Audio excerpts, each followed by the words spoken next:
happy hour with the Business Squad. So, as usual, we're going to kick off with our round robin of introductions. Today we have a guest, Sherise Assad, over there. She's going to tell you about herself in a second. But we're going to start off with the coach today because the coach hasn't been here in a while. This is so awesome to have her around. She's been out doing a world tour. So give us your 90-second. Yeah, that's right. You get a 90-second. I agree. You can do some makeup seconds. Yeah, I agree. Oh, my goodness. So I'm Ellen Patnode. I am the coach with the Business Squad.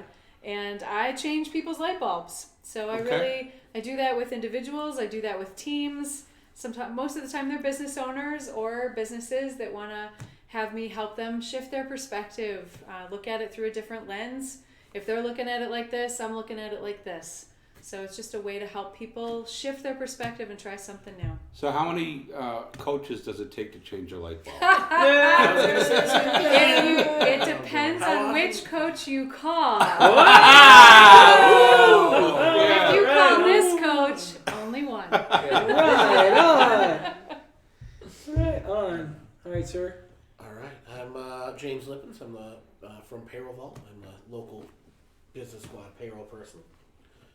Tax consultant.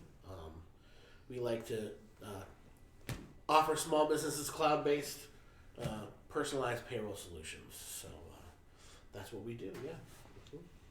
Okay. Short and sweet. It was actually. Yeah. So I'm James Lewis. I'm the financial guru here at the squad. My job is to make sure that your money behaves properly. And by that I mean is we'll go over your situation, be it personally or for your business. Take a look at it and make sure that you're utilizing every resource available for yourself to make the most of the dollars as they come in before they go out. A lot of times the business owner will take an answer with immediate fire and it may not be the best choice possible at the time. So my job is to stop, wait, assess, plan, then react. That's it. So give me a call. I can help your money behave.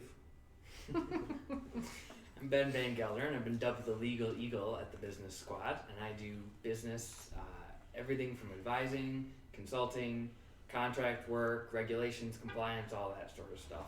And my background is in healthcare law, and that got me good at finding the little tiny federal regulations with the print so small that if I lifted it up, you couldn't even see that it was print. And pulling that out into, this is what you need to do on a daily basis to run your doctor's office or whatever. Okay. So that's kind of my thing. Which is so important, especially what it is that I do. And my name is Sherise Assad. I'm the owner and CEO of Bye Bye Pain Mobile Lasers. We use we got laser beams everywhere. We use deep tissue laser therapy to rid the body of inflammation. The system that we currently use, 50 professional sports teams use inside of their locker rooms. We brought it down to everyday people that really need it for their aches and ailments. We have thousands of clinical studies showing the efficacy of laser therapy and scientifically proven and backed up by some major organizations like APTA, the WHO, and the IASP, which are some pretty big deals. Yeah. So we bring it down on a mobile platform. We're the only ones in the country doing it the way that we do it. So it's been a really awesome job trying to, figure out the bumps in the road. That we'll talk about. Probably makes you an expert about the pain of owning a business. It does. Finding the pain. Finding the pain. And living in the pain. Yeah. So. By the way, it's to the topic today. Yeah. So what we do is we set up our business inside of other shops. So we go to the body shops, we go to chiropractic offices, we go to physical therapy locations, we go to where the people are. We understand the struggles with people going to one more facility in their day, and we don't want them to do that. So we take that problem and we put that logistical nightmare onto our plate for them, so that way we make their lives easier. So that's what we do. Shazam. Okay. My name's John Schmansky. I'm the benefits guy here with the Business Squad, and I'm a partner with James and Cook Pelly Financial, and my focus is to help with the group benefits, the long-term care, disability, life, and quite often our opening is usually the health care. So that's a real pain point for a lot of businesses, and we are a solution. That's going to get real old, that whole pain pun. Well, that's not the word of the day. It'll be painful. Yeah. Well, I'm done using it, so. I'll hold you to that. Fair enough, yeah. So our first segment of the show, as always, is what we call Pulse. And in this segment, we go over just some current topics. And relative to today's focus on topics is the pain of owning a business. Maybe it's the pain of acquiring a client, the pain of your clients themselves, or it might be the pain that you don't even have a plan. And one of the articles that our excellent producer, the Words Girl, found for us, because she's awesome, we love you, girl, is finding the pain. And in that article, they talk about some of the processes of, how can you say this? I guess learning to identify the pains of business ownership, right? So I'm going to kick this to you, Coach, because this is this whole episode really today is in your wheelhouse. Because you're the one that says, hey, your light bulbs are burned out. And people don't even know about LEDs. Right. Yeah, so school us about an LED. Well, the reality is they don't know about their pain, actually, Yeah. quite often. So I think what they know are the symptoms of the pain. Sure. I think what usually they're missing out on are what the sources of the pain are. And really having an opportunity or taking an opportunity to sit down, talk to somebody who can walk you through the process of identifying the different components of your business so that you can have a better shot at understanding the root causes. One of the things that that article talked about was the fact that we react usually to the symptoms. If you've got a system set up and there's a lot of errors coming through that system, you don't necessarily fix the system. You look at what's the input into the system. So you go a little bit deeper into the cause of what the problem is to be able to identify what the best solution is going to be. I think that oftentimes it takes a conversation to get started. It's not rocket science. It's not overly complex. It certainly isn't scientifically complicated like what you do. It really is a matter of sitting down and being willing to openly and honestly examine the different pieces of your business to discover where some of the critical issues are that could use attention. And then I find making very simple tweaks to how you are operating your business, you're able to make a significant difference. So I think the first step really is in being brave enough to sit down with somebody who's an expert and have that conversation. Somebody, because you're so close to it, you can't see the problem quite often, right? That's exactly it. I'd even argue that a lot of times you only have a plan in place. So they're just kind of seat of the pants, right? Yeah. Like, I got this idea and I'm running out the door. Yeah. I thought success by mistake was long gone with the 90s, You tell that to Silicon No. Valley because they've been getting away with it for many decades. No. Yeah, okay. You know what I thought when I looked at the topic is that, and I was just reading an article similar to this thing recently, is that, generally the most successful salespeople, the people who sell, look to engage their customer and identify those pain points.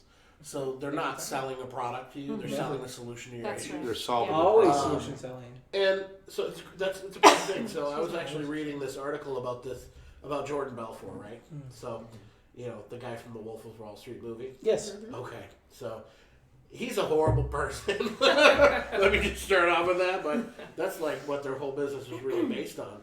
So in the movie, he talks about being in a conference and going up to one of the salespeople and saying, "Sell me this pen." And they go through the movie and they're like, "Well, this is a great pen.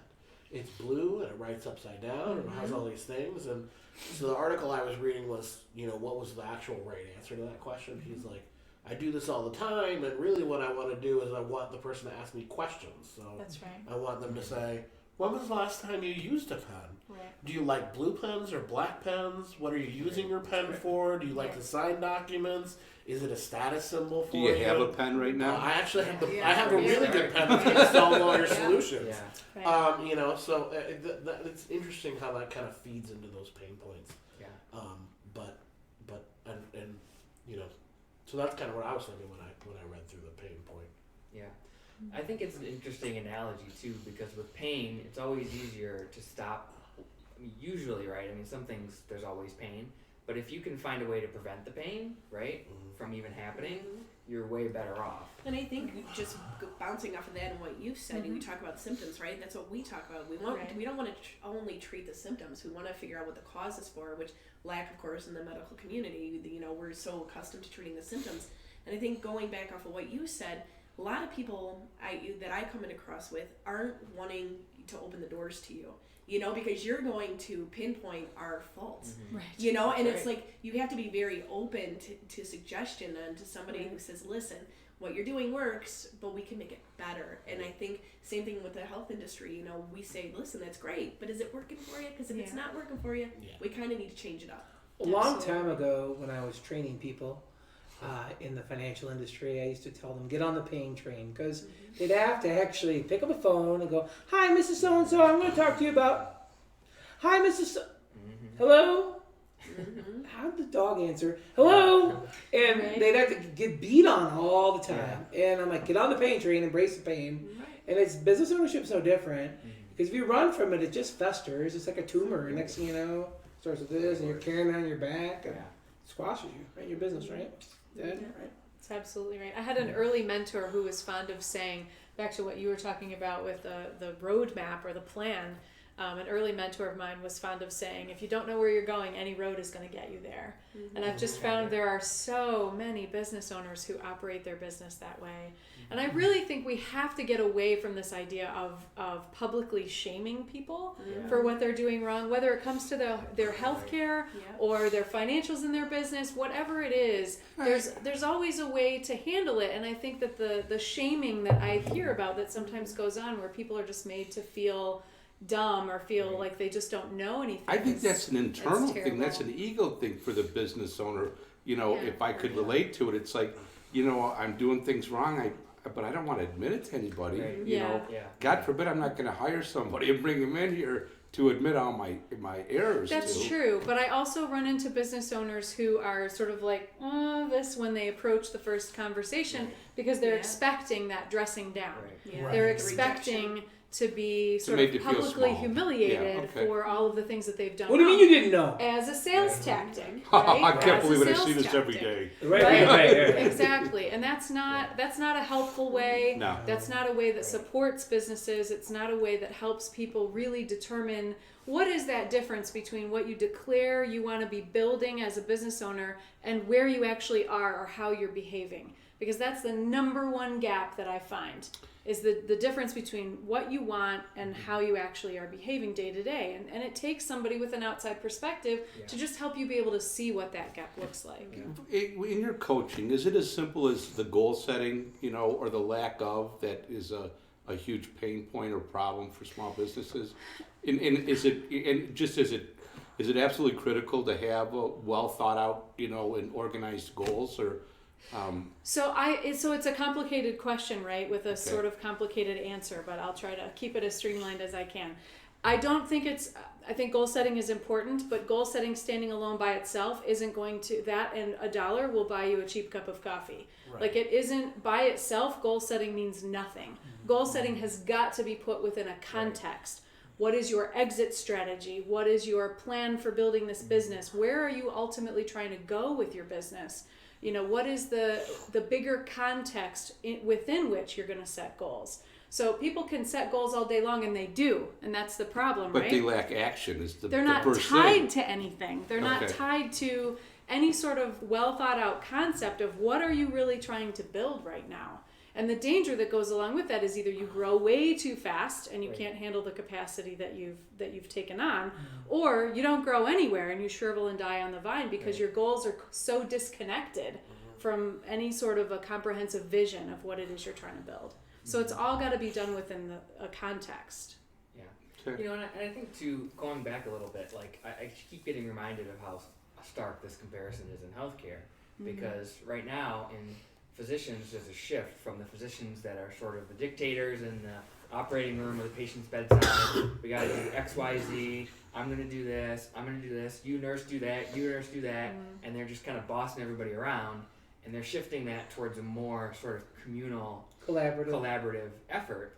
And part of that, right, the instinct is to say, well, that's because doctors have been assholes. We got to fix it. But if you think about the way medicine worked, right, when you were a doctor in 1800 with your horse and your medicine bag and you went to somebody's house, you couldn't be collaborative. You had to be decisive. Right. We're cutting your leg off. That's what we're going to do. And you had to do it to be successful. Right. Get the hot water and towels. And I think for business owners too, you know, in the past, previously, you couldn't just Google stuff, right? You were in it. You had to make decisions. You had to be decisive. And now it's changing. You can find things online. Mhm. There are people that can help you, and you need to acknowledge that you're not a lone wolf. I'm You've got to sensing be the call. collaborative. I'm sensing the tie back. Yeah, like maybe something like the business squad could help you, right? Sensing the tie back. If goal setting's too hard, have Ellen help you, right? Bring your Well, I- pain. I Bring your say- pain to us. That's right. Right. I'd even say it this way. So I was listening to Wharton Radio, was it Monday? And they were talking about the difference between the shift in the economy. And they call it the collaborative economy. Mhm. And then going forward, the economy is going to be approached as a collaborative economy. If you talk to the average millennial, like, yeah, why not?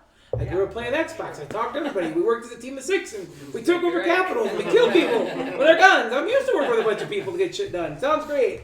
So they're going to grow up and be adults and expect the same functionality. And the beauty of it is that it's a global issue, so it's not even just that the United States are this way. They played games with everybody that had an Xbox around the planet, and they behaved the same way. Great. So it is a transition, I think, from the old school of thought, the authoritarian model, right, where I'm going to do it all, and I'm going to take care of everything, and I'm going to hire 95 minions. They're going to do everything, and I'm going to be like Steve Jobs with an apple and die, and nobody to innovate and run the company because I wasn't collaborative.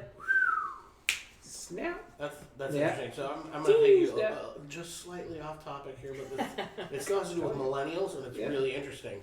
So I was watching Vice on HBO yesterday, and they were This talking could go about sideways. they were talking about renewed relations with Cuba. Oh, yeah. So on our side, relations are being driven by our president and his Agenda to do foreign whatever. policy. Yeah. His legacy On the plan. Cuban side, the opening relations are driven by the young millennials in their Right. in their country who are getting these pirated copies of American TV and radio and music and all Yep. in internet sites. So they have like key fobs. Like we had this thing, we Oh, talked about thumb drives.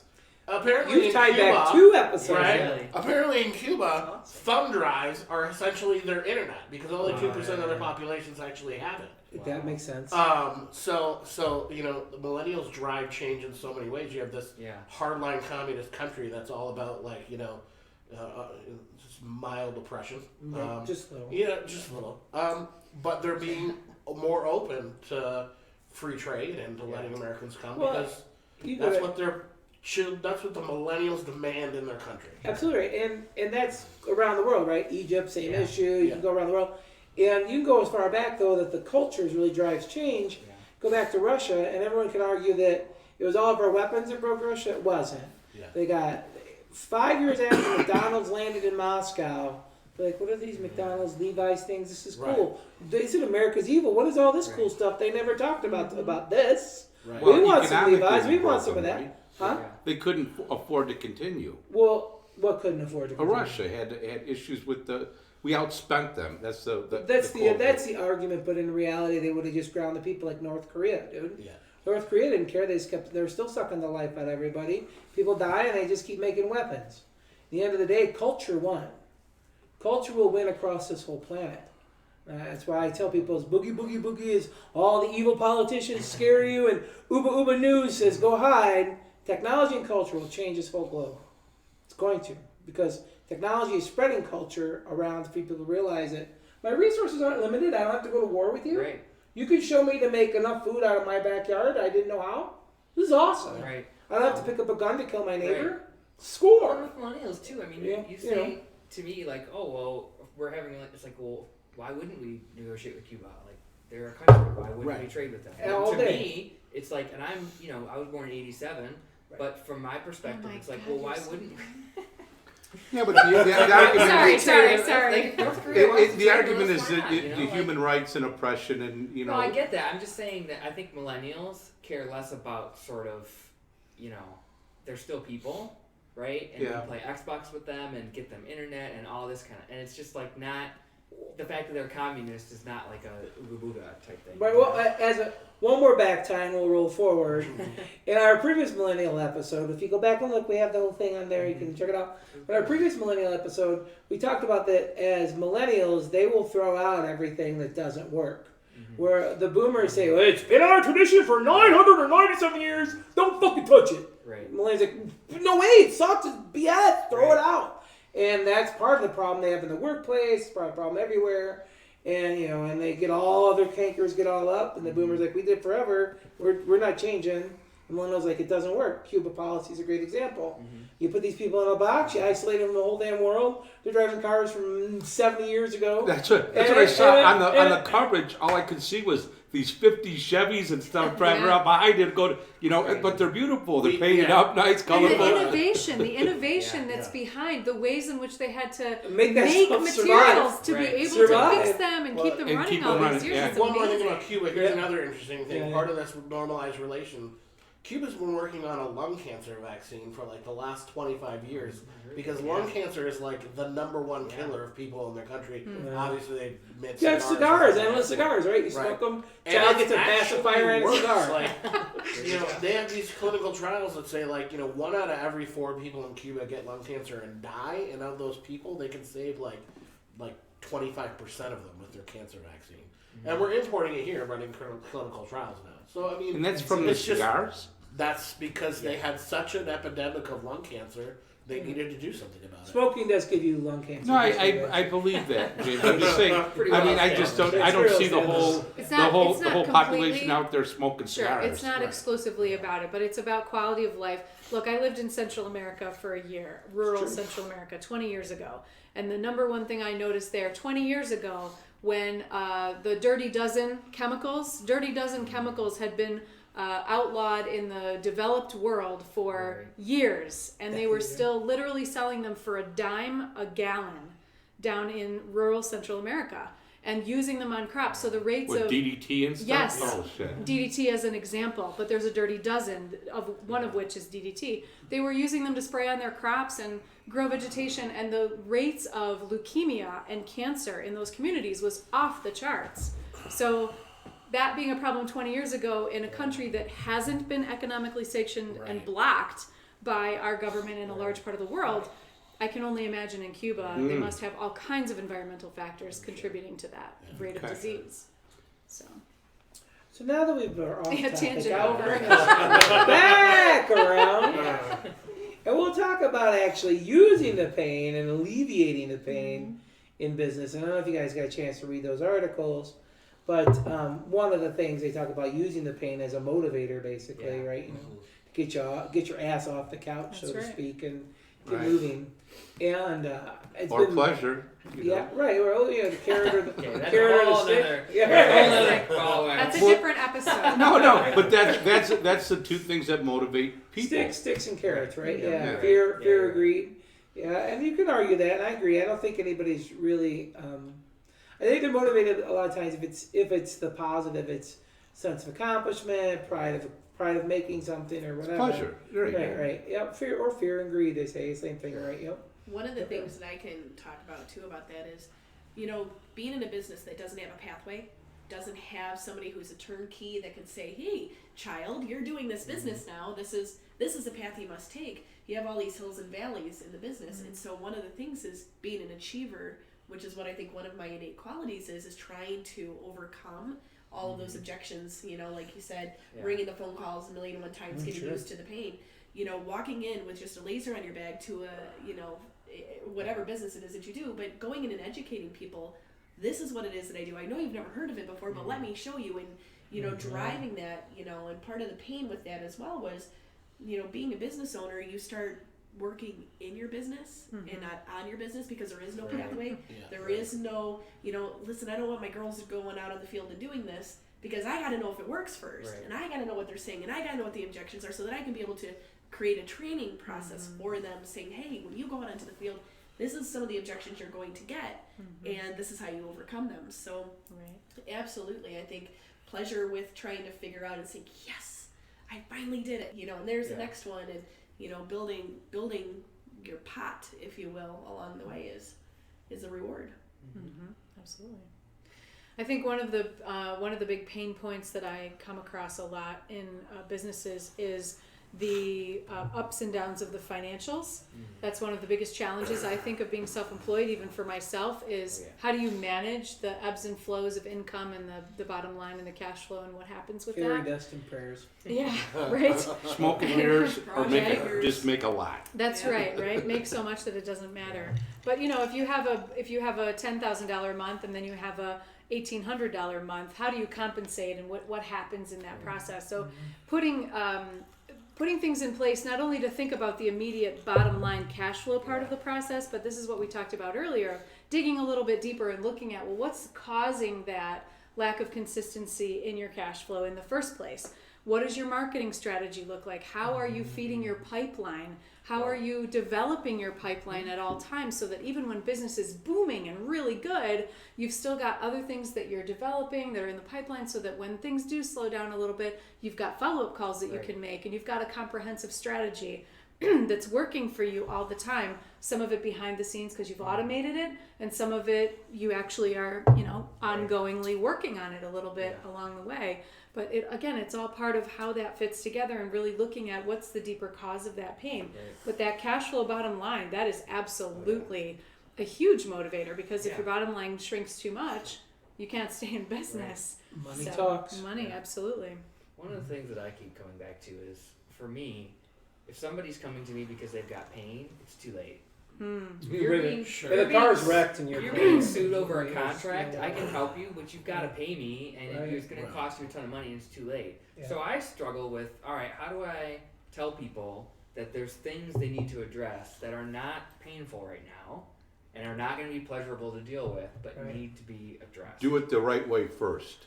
Right, but it's always hard, because when somebody's got, nobody's got enough time if you're running your business. You definitely don't have enough time. And so they always choose pain, right, or pleasure over sort of a neutral, like prevention of future pain or getting future pleasure.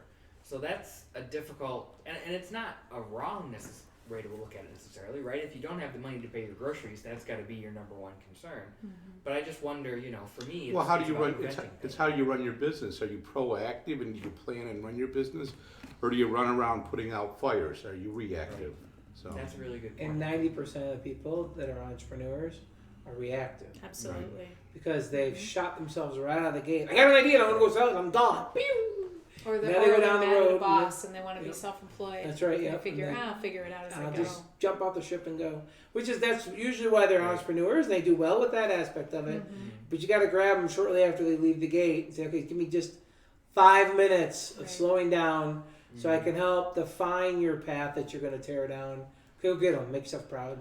Well, and priorities tough, right? and setting priorities and what Stephen Covey talked about, spending most of your time on the busy work that's not important and that consumes your day, when you're avoiding the long-term planning that doesn't give you immediate gratification or pleasure. But absolutely, and Pareto's principle, right? You spend 80% of your success comes from 20% of your effort. Right. Really learning how to identify where can you maximize your effort and not spinning your wheels with the symptoms, but actually going for the sources of the pain.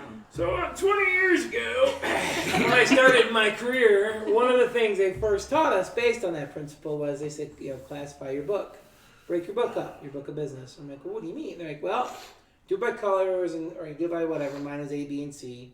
Had A, B, C, and D clients. And the D client was someone that did conversation with me or one really small investment maybe or something. And the A client, they gave me a ton of investments. They said, here's everything I got. I love you. Take care of me. And the idea was at top A client book, keep going back to them. Keep dipping your ladle in that well for referrals, for their new monies, change of lifestyle, things that happen, whatever. The B book, when you got time, the C book, make it a point to systematically work on them, once a quarter, touch them. And the D book, if something came, it came, and they were there, and they kind of were just fruit on the vine. If it ever matured, great. You never spend any real time with them. And the prioritization of your business day is important, and it goes back to what we do as the squad and why our role for the entrepreneur is so important, because we will clear the deck of all the noise. Right. We now give you a clear shot at being the star that you are and what you do best, and help you alleviate with lots of band-aids all the other pain. and Yeah. ointments Well, and we're not salves. Right? Band-Aids, we're this corrective surgery. Or they, well, maybe not surgery. Yeah. That sounds Yeah. Yeah, but Wow. you've got the business owner that he's going to give all this up, but he doesn't know what he's going to do. You know, he's like, Yeah. you Go know. sell more of what they do. Yeah, Well, right. Let's go I back think to your that's- core business and building Right. your business. That's right. So. And I think that's where Ellen comes in, really. Oh, as the yeah, coach, sure. Because that's where you sort of need to know what should I Absolutely. be doing. And for Now a We lot of take people, away all the busy work and then we Right. send them over to Ellen to do long-term planning. That's right. And Alan's like, all right, Right. gotta hit the road work right now. Hit the heavy bag. Go on, get in there. Yep. And that's an advantage Coach, I'm too, tired. just to plug the Yeah, business squad a little bit, right? More. Ellen and I, if we've got the same client, we can talk and communicate about that client That's very right. easily. It's really easy to do, Mhm. right? If there's an upcoming contract, right, that involves money, obviously, because they all do, I would hope. If you've got contracts that don't involve money, you should probably Rethink talk your to me. business. Rethink your business. Just saying. Yeah. But James and I are right across the hall from each other, right? So James can be like, well, we need to make the money look like this. And I can be like, all right, well, let me just figure out the language and work all that together so that, you know, we're a team that helps you collaborate and do what you need to do. Absolutely. Without you managing multiple relationship points. Yeah. That's right. Exactly. Yep. That's right. And that's why we're awesome. And that's why you're watching the show. Yep. All 46 Great. subscribers are going to see this in your email box tomorrow. Yep. And all you random passerbys throughout the week, your 100 and plus of you that watch it, God bless you all. Mhm. And then the millions and millions of people in the future. They will That's watch right. it. That's right. It's all Yeah. right. Yeah. Future viewers. Our future viewers, we love you. We love our current viewers too. That's We We love do them love all. our current viewers as well. Yeah. So our next segment that we do is actually the good, the bad, and the ugly of businesses, or we call it the boo and the hiss and the good, the boo and the hiss. And did you guys see about the new Starbucks in Queens? Yeah. Yes. That's awesome. Yes. Why? Because I'm like, they are why? not looking at the bottom line. They did not open that store to make money, right? They opened That's that just- store to. It just grates my Let me- capitalist heart. Well, to let do me. this. Okay, I guess let me rephrase that. They No, were I not think looking they at did. the- I think they're looking No, for no, they're you're looking for a long-term That's plan. what I Though, should is have what said. they're They're doing. not looking at the immediate long-term bottom line, right? They're Right. saying in the long term, we are having a presence in this community, and whatever Starbucks puts in their coffee, like it's really hard for me to go anyplace else. It's crap. For I agree. That's what That's they put crack. Whatever they put in it, I'm a customer for life. Right? Yeah, I so got once you. they get them, they're God. Yeah, And it's they're unicorn training dust or these. something. I They're don't know. training people to be good at customer service, which a lot of those people will be Starbucks baristas down the line that Sure. do customer service, and they're just making an. They see the big picture, which I think is really cool to see a business doing that. And I mean, look, we're talking about it now, aren't we? So, That's right. Well, I mean, it's right. advertising. Yeah, but that's because the Absolutely. producer put it in our rundown. She's Yeah, a but the Starbucks producer person. found it because it's out there Yes, it's because out there. because that's Sure. what Starbucks did, and they're like, well, this is worth press. Yeah. Well, and Let's it- let's remake our image a little bit. But This it's is- about we're that the what good we talk guys. about all the time is this new wave of socially conscious business. I was Sure. about to tie it back to our Yeah, previous I mean- episode when we taled about the And socially conscious Starbucks business needs model. socially Absolutely. conscious business models because Yeah. you know they're not they don't have the greatest reputation, let's say. Why? Whether you're addicted to the No. coffee There's or not. drugs in the coffee that make it just go right over your head, so I have no idea. Well, that's coming But- out next week about. Sure. Right. But I also, I'm going to put this out there too. I don't know what the figures are, but there is a huge amount of buying power in the types of neighborhoods that are typical of That's true. Jamaica, Queens. There's a huge amount of buying Yeah, power it's a whole in new those market communities. is what they're trying to break into. And that's very Right. smart. So I mean, Yeah. yes, they're a socially conscious company. Yes, all these other aspects of Right. it are really good. But let's not overlook the fact that they are also tapping into something that so many corporations, aside from Walmart, have failed to capitalize on, which is Right. there's an immense buying where power. where do in you that get a community. good cup of coffee in that community? Right. You know, and it ain't Right. Speedway. Right. Very know? true. Well, Very that's I true. mean, There is no that's speed. that's You kinda can what we live talk off of about. Speedway Or the liquor coffee store. or You're more likely to McDonald's. find the liquor store Yeah. in a Yeah, community that's like true. that, That's unfortunately. true. Well, it's kind of That's like what we bad. talked about with KFC, right? They're not, they had that LGBT Yeah. discrimination, and they nipped that one right in the bud. Partially, yes, it's socially conscious, it's great. Also, partially because they're taking a business perspective that people care about this, and if we don't do this, we'll lose customers. And this Right. is an expectation of people in 2016 is you don't treat people that way. Yeah, and they want to differentiate themselves from their number one competitor, Chick-fil-A, Right, we talked about who that. are Yeah, complete assholes when it comes to this fucking issue. So Exactly right. Whoa! As we would know, Exactly for those of right. you that know, Sorry. Ellen Word of wasn't the here day. that week, Word of the and day. she missed this episode, which And this is an issue that's pretty fucking near and dear to my Oh, heart. sure, So, yeah. you Yeah. know, We threw Chick-fil-A under the bus pretty we good. did. Oh, we yeah, did. no, we did. We're all thank on the you. same- I Right, appreciate that. But now you know how she really feels. Right. Just in case Besides there was that, we confusion. did say they have delicious chicken sandwiches, but you know. Yeah, we're like, We're like not gonna curse focus you on and your that, sandwich. James. Right? We're not Curse gonna you and your focus on that. sandwich. We're not but talking your about the evil quality ways. of the product. But the other kicker of it was it's a private company and he has the right to be a dick. That's right. And so it's That's true. and he can choose not to eat his delicious chicken sandwiches, That's true. which I don't. 'Cause I- Okay, so what do we say? Kudos to Starbucks. So kudos to Kudos to Starbucks. Starbucks. I agree, absolutely. Yeah. Kudos for Absolutely. And I Now- think oh. the bottom line is that just because something is socially conscious, a nice thing to do, doesn't mean that you're a non-profit that's not making any money. No, I mean, no, No, for for sure. It's also for good sure. That doesn't make them bad that they make money off of it. No. Well, Right. right. It The doesn't make nonprofits sense. don't Absolutely not. necessarily make no money either. They just reinvest their money in their Right. product. I always say to That's a my whole nother. I always That's say in to June. my I always say to my team, it's okay to make an income while making an impact, That's right. and it is okay. Boom, she said That's that. a good. Oh, good. That's a good little Yeah. quote. Remember That's that. right. That's Yeah. that's a tagline. It is, because for what it is that we do, I mean, to be socially conscious, I mean, we, you know, in the industry that we are, we're so accustomed to people getting taken advantage of that are in the pain industry. Yeah. You know, like people have been sold a pack of lies. So how do pack of goods. you overcome that? We offer the first one completely complimentary. Doesn't matter who you are or where you're at. Oh, that's good. It's 100% free, because on our aspect is we have to know if this is going to work for you. Right. There are some patients that this will not work for, about 5%, But you'll feel a difference in the first visit. and it requires them to tell me that, or one of my therapists. And that's how she hooks you. Yeah, it's like crack. Give It's me a little like- bit of a it's taste like and then you Starbucks. come back. Oh, and I was just gonna That's say, right. and it's so nice of you for not hooking all your patients I know. on opiates. I know, Like, right? and you that's know. the thing too, because I mean, for what it is that we do, our goal is to get them off of the drugs and the Right. injections and the unnecessary. Well, I have somebody in my life that has chronic pain. Mm-hmm. She has a lower back issue and she's taking heavy duty medications and Mm-hmm. you know she's afraid to go to a chiropractor for a variety of reasons. For sure. Yeah. What we do is we put skin in the game on our end. We say let us show you. Don't believe us, because they're so accustomed, right, to being taken advantage of. Right.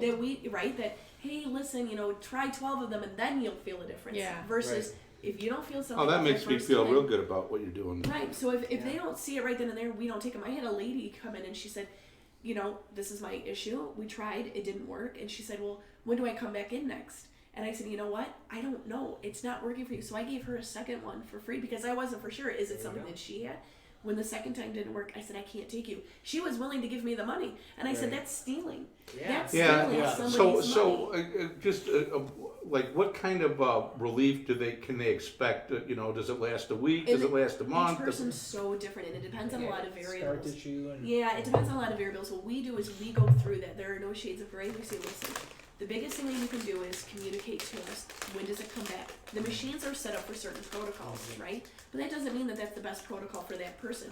I had a woman come in a week ago and she said, you know, my doctor, you know, diagnosed me and I've got bursitis. So that's what I put the machine on, was bursitis. Well, her pain came back that night, so she gave me a call. All of my girls give out their cell phone numbers. We have about 150 text messages that come through a day from our patients. Wow. And what we say is, because they're all important to us. Right. And we don't want to wait till the next time that they come in, because we might change up the protocol.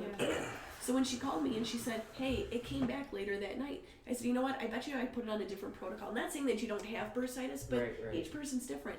The next time she came in, we put it underneath arthritis, and go figure, it lasted 3 days. In the beginning, it will come back relatively quick, because they're cumulative. They gotta, you know, your cells can only handle so much healing at that point. So what we do is we put them on a specific game plan. I think anybody who tells you, you got to come in Monday, Wednesday, Friday for 6 weeks, and Yeah. it's $4,000 or whatever it is, Yeah. you should run away from, because each person's different.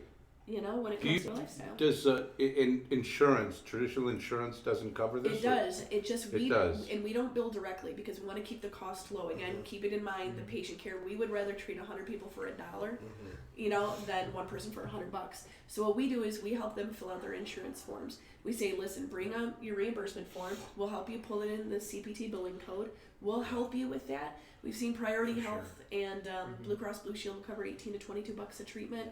Medicare, Medicaid's about $5 or $6. You gotta avoid that situation where your MRI cost goes up to $1,000 when a cash payer pays $350. Yeah. Only because And we tell them, we say, negotiated price. right, and there's no insurance that'll cover it 100%. So we say, listen, if we have to hire a medical billing department, our cost goes up, your cost goes up. So we'll help you. So they're essentially paying us and then getting reimbursed, and we cross our fingers and we. Well, relief is how do you put a price on? Exactly. Well, that's Well, it. and I think that's a good point. One of the other articles that we had sort of in our goods was that the CDC just came out and said opioids are not that great for treating pain. Let's Right. look at other stuff. Right. That's Yeah. right. And insurance companies too are going to start doing that because it makes sense for them. And insurance companies, You know With what the hurts exception even of worse Dave than the original pain?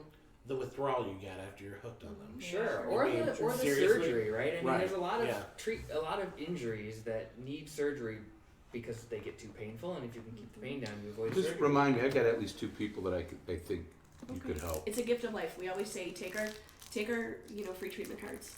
Pass them out. Yeah. We always tell our patients, keep a stack with you when you see somebody in pain in the grocery store, even though you don't know them. The amount of pain that we talk about in people who go through depression because of the pain, you could be saving that person's life. I mean, I've had people tell me every single day, Wonder, does it work on depression? Just stick It with works it. on the No. depression with the chronic pain. No, I'm But just saying. I mean, yeah, I have Yeah. some people that are Yeah. going through a bout of what is it, manic depressive. Well, I mean, when you you know. hang out with us, I mean, we'll help you. Yeah, just have. No, I'm wondering if you could She just said- you she know said the girls zap give him in the out back of the cell head phones and to shoot him everybody. up. You Yeah, know? All right. My girls are like, we're not doing this anymore. It's a good idea for a while. Yeah.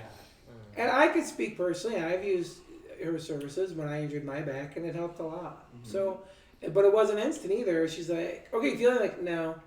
And it took me to like 5 hours later before my body's like, "Hey, what's up? What happened?" I believe you were going to twerk.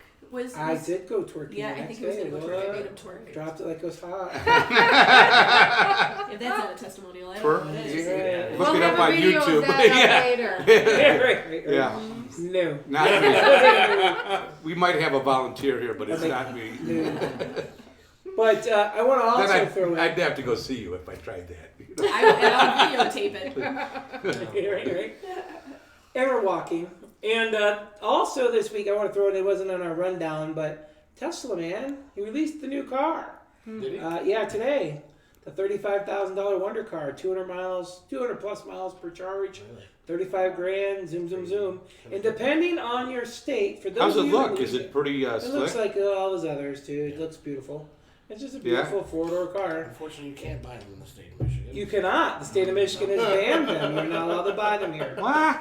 We're just home of Big 3. Don't you support union auto workers? Wrong Yeah, you. that's what it is. That's what it Because is? they don't, Yeah. they don't sell based on a dealership Bullshit. model, and that's illegal in the state of Michigan. That's correct. That's bullshit. Let's go to Ohio and buy one. Well, no, can't go high. I gotta go to Chicago. Yeah. It's your closest Tesla dealer. I've already looked. But I would actually go buy one down in New Orleans, because you go down to New Orleans, you buy it there. With all the discounts in, it's a $24,000 car. Really? Nice. Yes.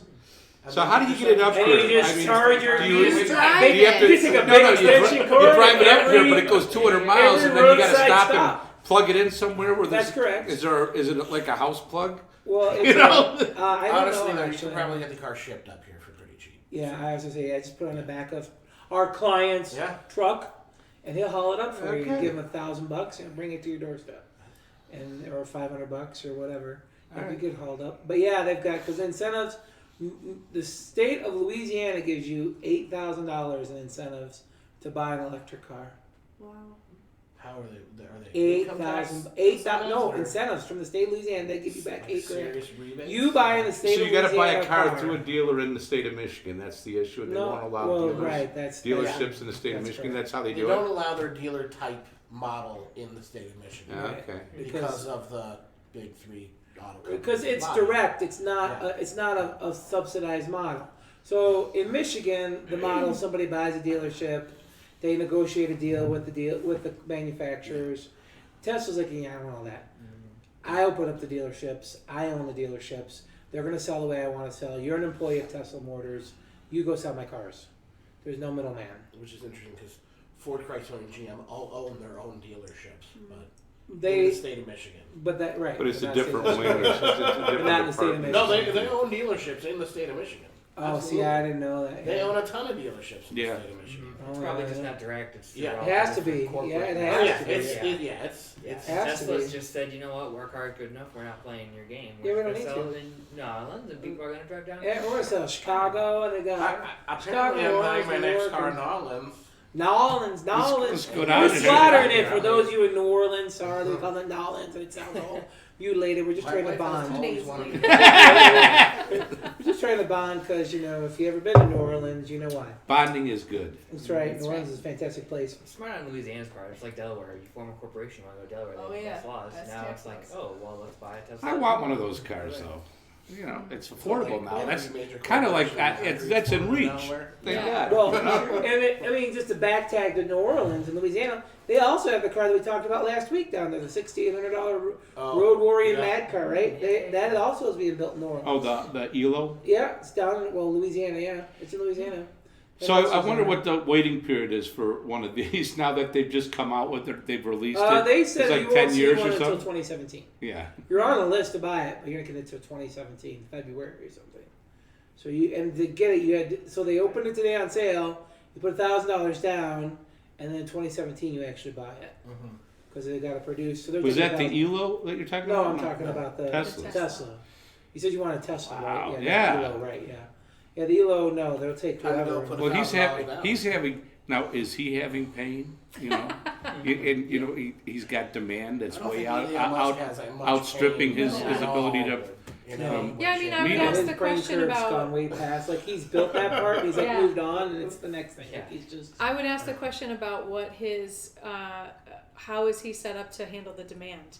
I mean, that would be the biggest concern that I have is the gap between the phenomenal job of marketing Right. that's created all of this demand. Do you have the capacity to actually deliver No. on that demand? Well, they built. doesn't. They're finishing their giant factory in Right. Colorado. Right. That's He why- doesn't yeah. yet. That's why. Yeah. So he's gonna this giant, and it's just gonna start They cranking them built out. gonna like crank the out the biggest massive battery market factory car. in the world in Yeah. like Colorado or Wyoming or something Yeah. like that. Good But for you him. notice, I man. think he's really kind of taken his time on getting this. Absolutely. Oh, Yeah. They've been talking about this for a long time. Sure. Yeah. And I think probably, like, if we're going to wrap this all around, it's because before he sold it, he sat down with a lot of people. Absolutely. He Yeah. talked to a lot of people. He talked to people All who do day. the dealership model. Yeah. He probably talked Yeah. to people at the big three. He's like, let's make sure we do this the right way. So that He's we doing can it roll step out. by step. I'm He's sure not he is. right. He's So he not doesn't crazy. roll out He's an inferior Talking about a product guy, and this shoot guy himself in the has foot. plans. I mean, this guy Well, is the he person already who said he launches was- satellites into space Well, for NASA. That's right. So- He had already said that I'm not going to build a mass market car until I prove the model of my car. Before I do that, I need to first prove with like the tester car, the one the bleeding edge is going to buy, and then I'm going to go from there to a luxury car. Right. And then once I get enough people who want the luxury car, 2% of the car buying population or And less. he's got that, Yeah. right? Now he's cleared all that. Now I've got my proven production lines. I know my kinks, Yeah. my problems. Now I'm going to scale it down to a mass market car and let her rip. And he's And he got did. the desire, and you know, Sure. and it's out there. And if you think that I'll doesn't buy one. apply to your business, you're wrong. 'Cause That's Sherise correct. earlier just got done saying she went out, she Yep. gave it to people, she made sure Yep. the model That's worked, right. and that's when she started doing it. It's the exact same thing. Absolutely, Elon that's Musk right. sitting right here. It's all a Who matter knew? of scale. Who knew? Who The knew? Elon Musk of laser. Mhm. So you're training technicians and arming them with the equipment and sending them out in the I field. have 6 girls on the field right now in Okay. about 15 locations. So we went from trying to figure out what was going to be the best setup for us, you know, and which accounts fizzled and why did they fizzle, Right. and, you know, what was going to keep us alive and moving. And so now what we're doing is we're training them and we're moving up into account execs. So that's what they do is that they go out there and they're servicing so that my technicians are just technicians. Right. And That's I'm in my right. business. So Good you know, girl. yeah, it's Good trying girl. to put the steps and the ladders in place to make sure that. Good, good. But I'll tell you, my heart is in the patient room. You know, Well, I'm you- still. But that's okay. That's your passion that drives the Right. creation of the business. Absolutely. Yeah. But because you have that passion, you know, it's like the E-Myth. It's like we've talked about. It's all of that. You can't. Yeah. you can't expect your technicians to have it, but you can expect them to be good technicians. Absolutely. And that's what you want. And then Absolutely. your passion drives the creation of it. Right. Absolutely. Did you guys read the article about how adults can, on the hiss end of it, how when How the, childish they can behave. right, exactly how they could be. Yeah, go on, John, elaborate.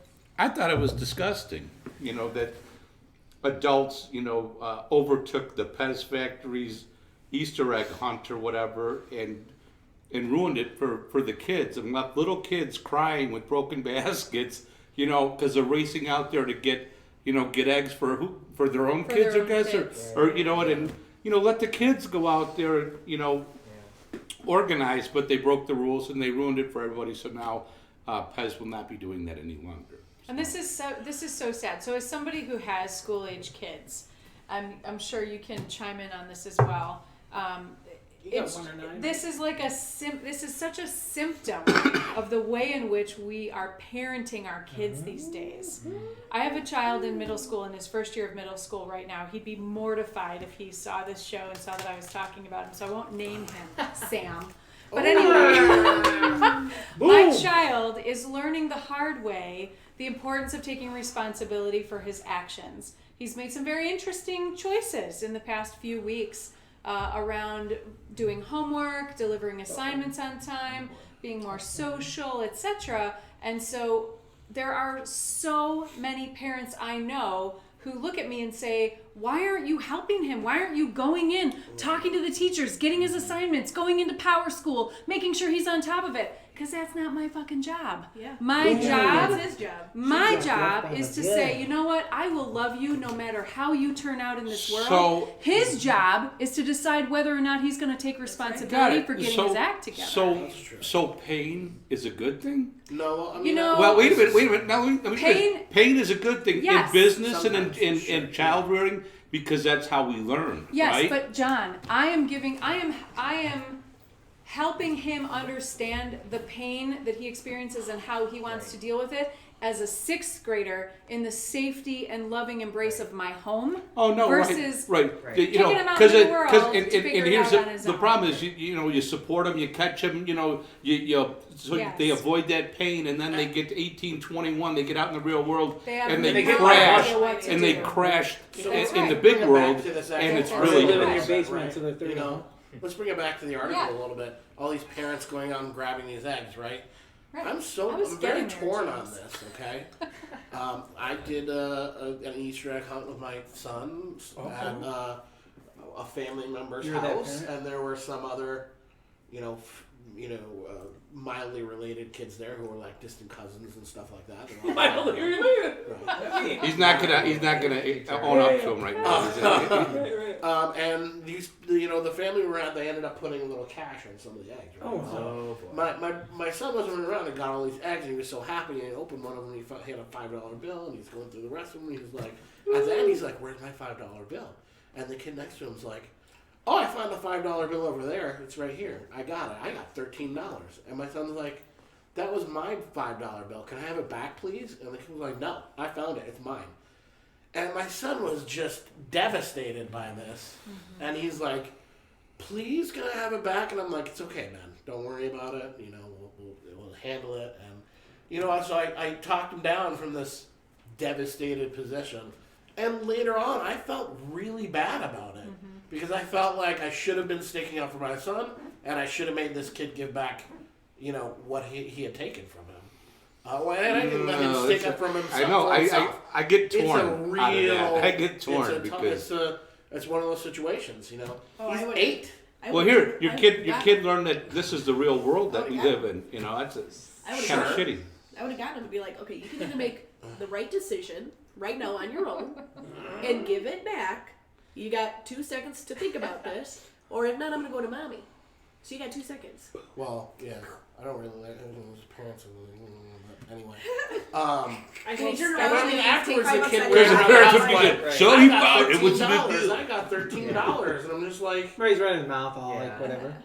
who taught you how to be a child? Like, Who taught you to be a Well, child? here, I go back to the coordinators of it. It's like you're putting cash in these eggs, and you have different age children running. Hold on, Yeah. running around. You know exactly what's going to happen. The older ones are going to get wind of it, and they're going to run over the younger kids Oh. because it's just going to happen. So you got to keep it to Reese's peanut butter cups. So all right, I used to do a volunteer program with JCs, and we'd go out, and there was about 3,000 eggs that we'd have to fill. Yeah.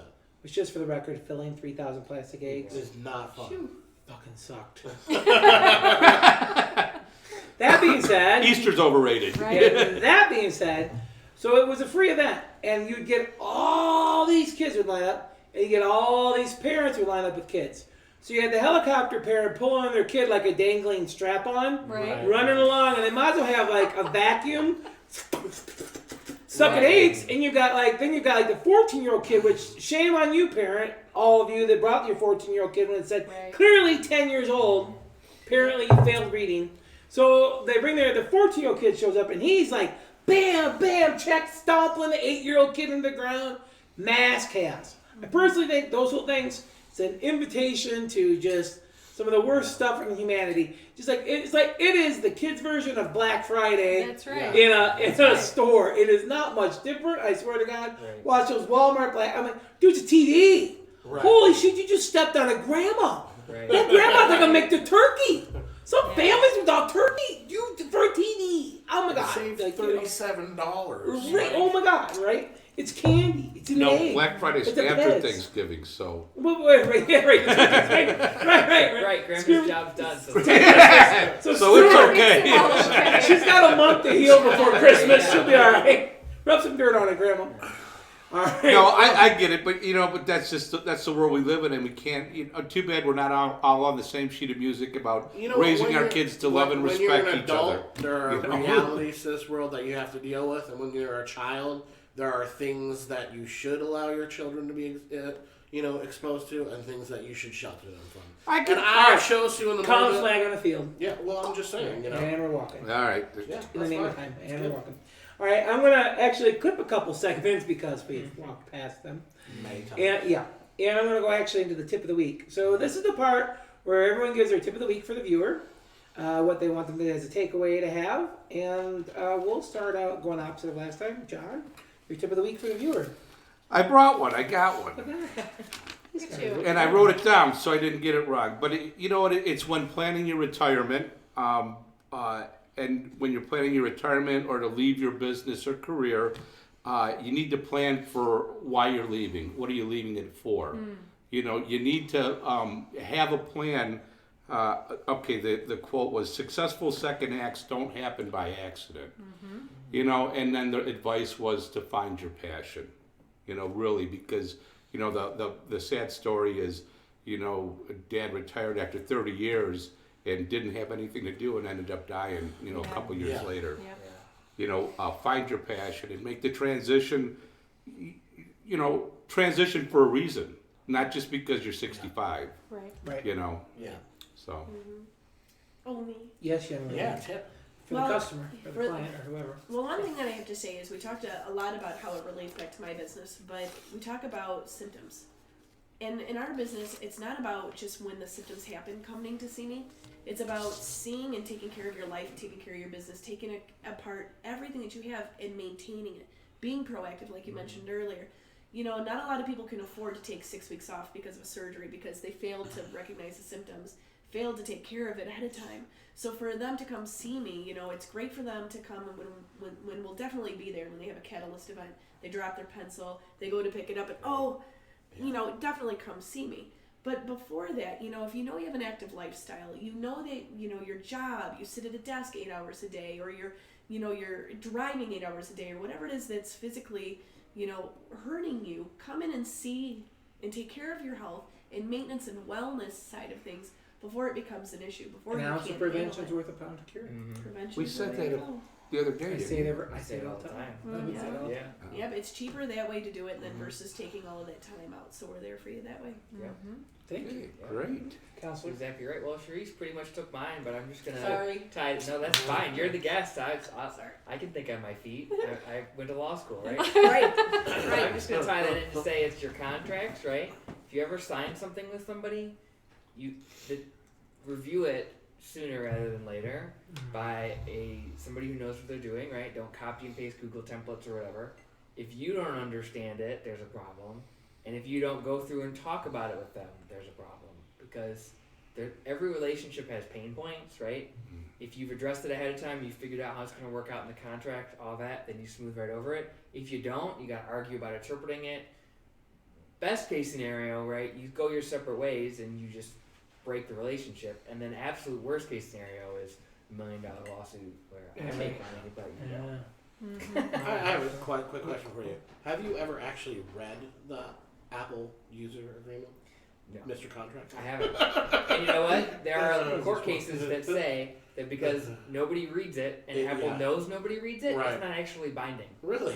Yep. That's another issue, right? So the South Park scenario can't actually... Really? So the fine print doesn't matter anymore? If I give you something with fine print, knowing that you're not going to read it, and you can show that my intent is to get you to not read it and trick you Because into I've doing buried you something, in text. Because Sure. it's 60 pages long. then when you put that in front of a jury, That's right? huge. It's a question of fact that goes to a jury of people like us. Right. They're not going to take the That's side huge. of Apple. That's great. That was a big part of the Makes- predatory lending Yeah, process. Yeah, it makes me feel better though because I never ever read. You know, the stuff that's half the Right. font size, I just So don't make do it it. really big and Right. cut it down to the important stuff. Right. Well, that's what I'm just talking about with somebody. You know, you want bullet points. You want to lay everything out. These are the things that go into our relationship. You talk about it ahead of time, and then you can't come back later and say, "Well, I never read that." Right. Right. You know.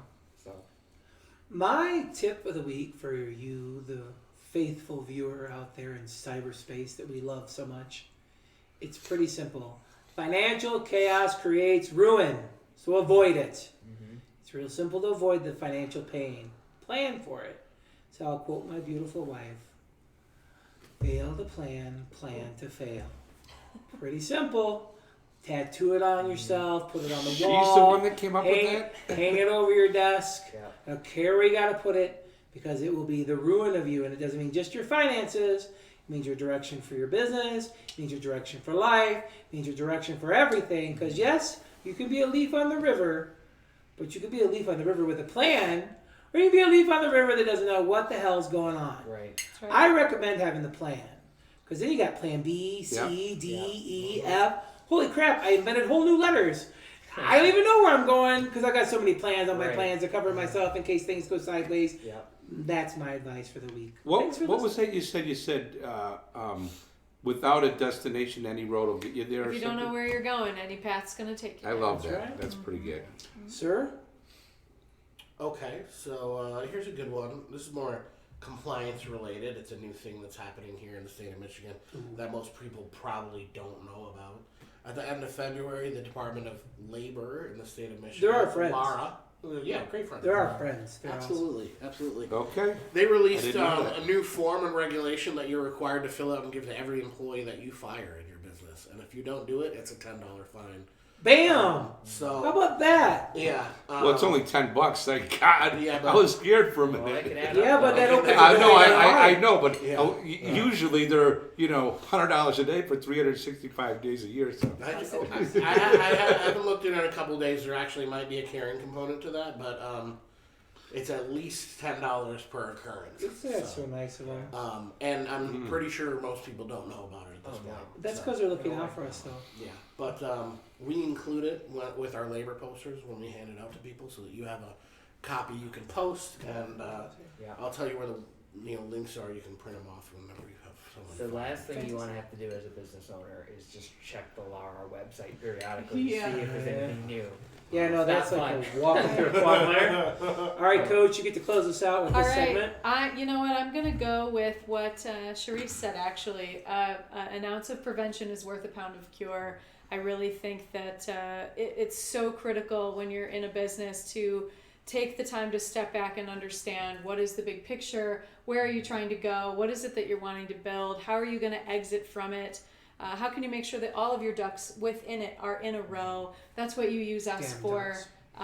And that's where we can really help you, is making sure that you've got that plan so that you know where you're going, because it's more expensive, it's more work, it's more headache, it's more everything. All of those pain points are produced because of a lack of prevention. So be proactive. Thank you, Coach. good value, guys. Now, as a final wrap up, I'm going to add a new segment. So, yeah, I know, right? Because I can. And So every week, or my wife and I, we watch this show, Criminal Minds, and okay, so it's a minor thing we deal with on a regular basis. And in that show, they always end with like this closing quote of to make you think deeply on whatever the episode was about. So I want to make that as an ongoing thing going forward, and anyone can pick it each week. I don't really care. I picked this week because it's new and no one knows about it. And going forward, a new segment? no, this new segment / closing ending quote for the show, right? Oh, okay. Right. I'm not And it's by listening. Thomas Edison, and he's like, I've not failed. I've just found 10,000 ways it didn't work. That's exactly. And I stole it all from Nikola Tesla.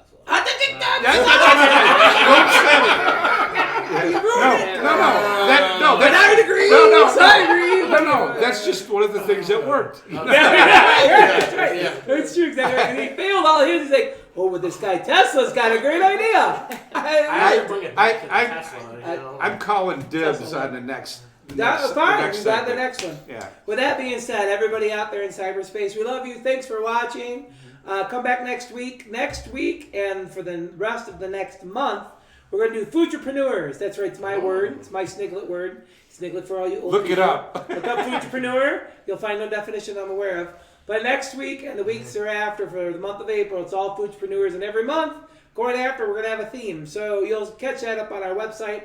I'll post the upcoming themes for the upcoming months.